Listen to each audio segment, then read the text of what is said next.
Hola. Hola. Hello. How many of you think the future is bright? See? See. Okay, I have something to say in Spanish. I'm not fluent in Spanish, forgive me, but it's for a lady who happens to live in Punta Arenas. Okay? So, here I go. Estimada Marcela Acaño, en Punta Arenas, muchas gracias por su hermoso arte que estoy usando hoy. No estás en el fin del mundo, sino la cima. Gracias una vez.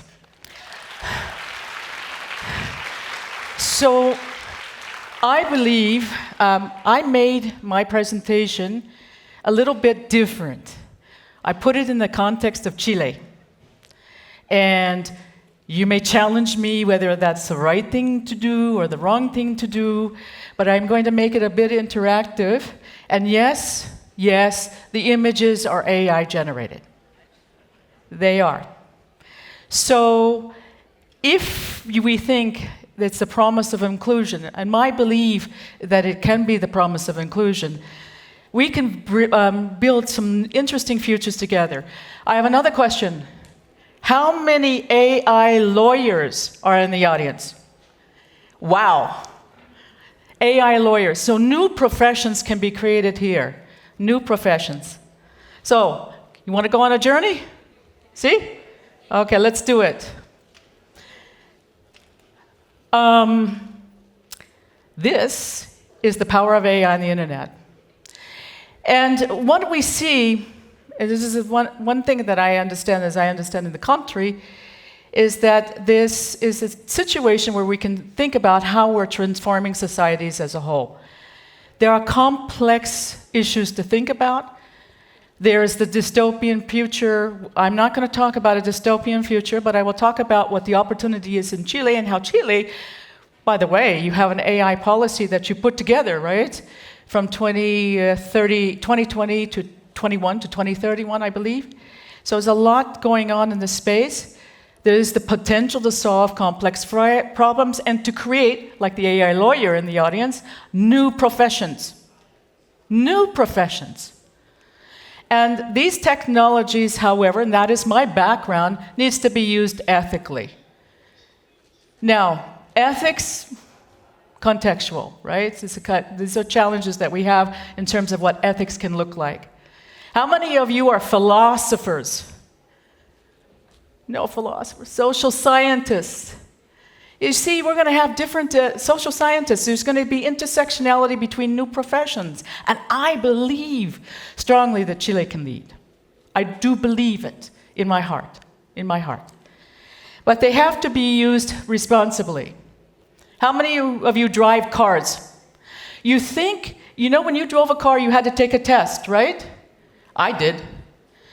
So think about when we're using these technologies, what responsible use could look like, should look like, and how youth can standardize these ethical frameworks. So setting the context, I've kind of made that statement here. You are really on the great, I'm so honored, I'm going to go like this. You're really on the great trajectory. But there is one thing to set a policy, but it's another thing to make it and implement it. And implement it in a country of over 19 million people. Yeah? So it's one thing, I have a policy, but how am I really going to implement it? I'm astounded by the students I meet here. I'm astounded. It's not the future is the youth, the future is here. It's now. And I learn from these students. And so you have this focus on AI and inclusion.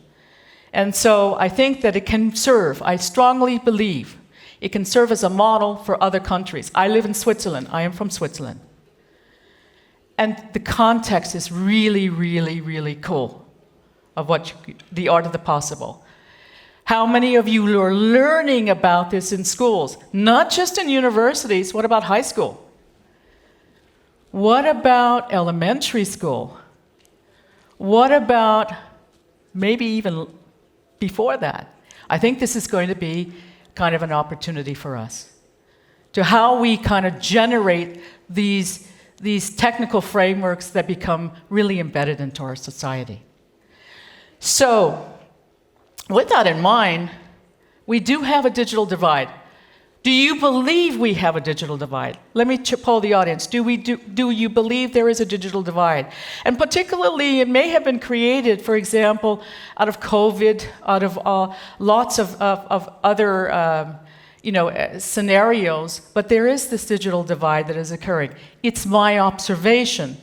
You can correct me whether that is the case here, but it has been my observation. And the challenge that we have, dear colleagues, and I'll call you friends, the challenge we have is how are we going to bridge these inequalities between what it could be the haves and have-nots?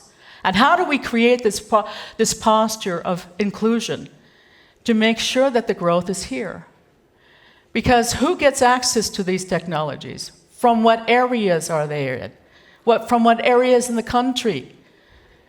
From what languages that are inclusive? And so let me give you a personal story. Sometimes I like to share a personal story, right? Part of me is Swiss. I am from Switzerland. The other part is from San Jose, California. So there are homeless people in the area that my family lives, and they live in a creek. They live in a creek because they could no longer afford their homes. They could no longer afford to have a place to live. But they had dignity. This is where the humanized part of it is. Dignity, and wanted to be able to learn. The company I used to work at actually went into those homeless places, or in the creeks, and actually started to train them to be web developers so that they could get a job, so that they can get out of where they were at. And so that is a kind of an example of how we think we could bridge possibly the inequalities that we see. So it's essential to do that in a world that is moving, where these technologies are so exponential, and perhaps they have always been exponential. I believe stalling for whatever we do should be a social good behind it. When I say social good, it's not a political statement. It's got to be a purpose. There has to be a purpose for what we're developing. So to addressing the issues, for example, with the internet, with healthcare and education, smart healthcare, smart education, creating new disciplines like AI law. By the way, I have a degree in cyber. I'm a doctorate candidate in cyber psychology. How many of you have heard of that discipline, right? It's new disciplines that we could ever imagine. And we can focus, from my perspective, on the human centricity of these technologies and make sure that whoever is developing these technologies have really a diverse sets of people behind them. That's very critical for the usage in itself. And that's important to note. Otherwise, what happens is it becomes a filter bubble in development. And I'm a technologist, and that filter bubble can be very, very not dangerous, but I would say you're just going to echo what others have been seeing or developing. So there is an opportunity to do something behind these sets of technologies from the purposes that I see. And by the way, my background is in ethics. That's where I stand in terms of setting these wonderful guardrails in place. I set that as an opportunity. But there are three actions that we can take from place here. I kind of overlaid Chile, but it's also for the world and globally as an observant, as a participant in these types of technologies. You're already on that trajectory with regard to that intersectionality with the internet, AI, in terms of investing in these digital infrastructures, in terms of looking at how, for example, we can have the access can be from outer to inner. You have a very interesting geography, which I think is quite fascinating from my perspective. I live in a country with mountains also. And so that becomes something that we can think about. But it has to be affordable. You have an affordable service now coming in place, or a policy. So these two services can come together. But we have to think about how we promote the literacy skill sets. At what level do you start to come in, to learn? Another part of me is in cybersecurity. So there has to be a cybersecurity. There's a privacy component of what we have to deal with in all of these sets of technologies. But the cat is out of the box. We have to learn how we tame it and make it more contextual for the society that you're living and that we are living. And so we have to be able to train that workforce. How many of you have certifications already in AI? For example, you can create these certifications here. You can standardize here. There is the International Association of Privacy Professionals that has an AI governance certification. Very new. And by the way, I like to understand what I don't understand, and I'm going for my certification exam. I won't tell you when, because you'll ask me if I passed it. So, and then of course, establishing AI governance is very, very critical. We have to, and I know the government and policy makers are doing this, establish these AI governance models. Think about the Hippocratic Oath of safety. Do not do harm. So I think I'm competing with somebody else here, but do not do harm is really what we want to be able to do. And then create those regulatory frameworks for privacy and security. But the Hippocratic Oath around safety is very important. Safety in our society, safety in education, safety in the use of these technologies. And always ask the questions, how are they being used? You have every right to know about what explainability looks like and feels like.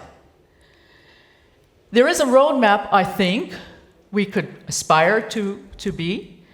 1 to 2 years, you're already here. And that is, for example, being able to launch these AI guidelines that is mapped to your policy. Medium to 3 to 5 years, we could imagine, for example, thinking about having the talent with all of these technologies, whether it's blockchain, whether it's AI, whether it is quantum security, all these aspects, quantum, and research, and create sort of a public services around it. But I also argue that we need to think about having it in their educational system, not just at the university level. How many of you believe we should start in high school?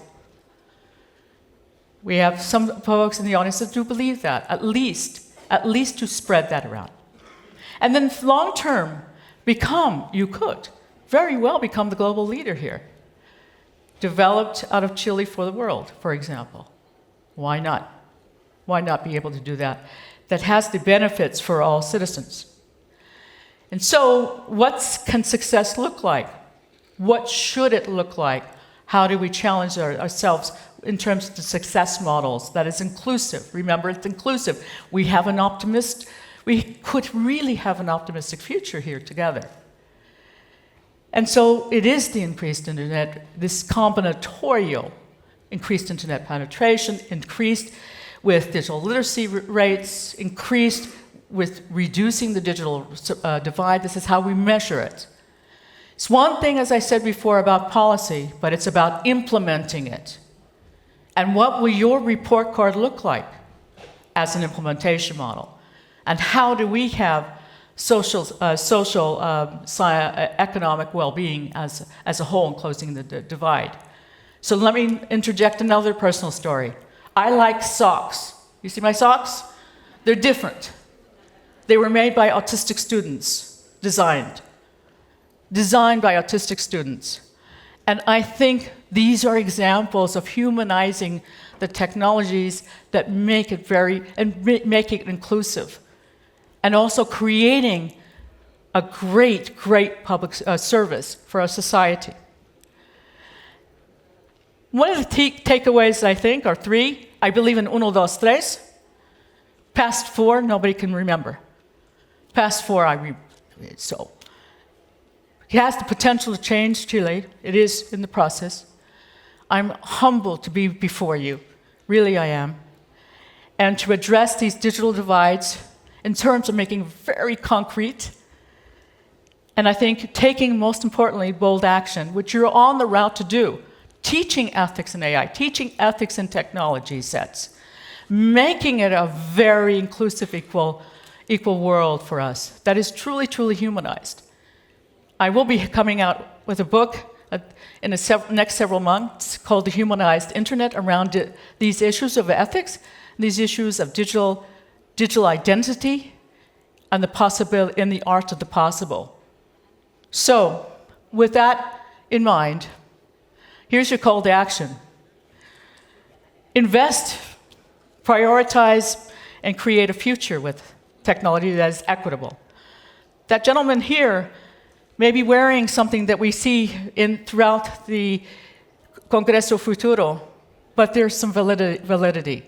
I myself looked at these technologies when I was at the World Economic Forum for cybersecurity and gave a feedback. And think about what happens, especially if you're dealing with dementia, dealing with being able to remember a world, being able to interact, and I was almost crying when I heard with the music, really crying. I really was so impressed with that art of the possible. I think you can create the world you want to have together, definitely not the one you want to avoid. Muchas gracias.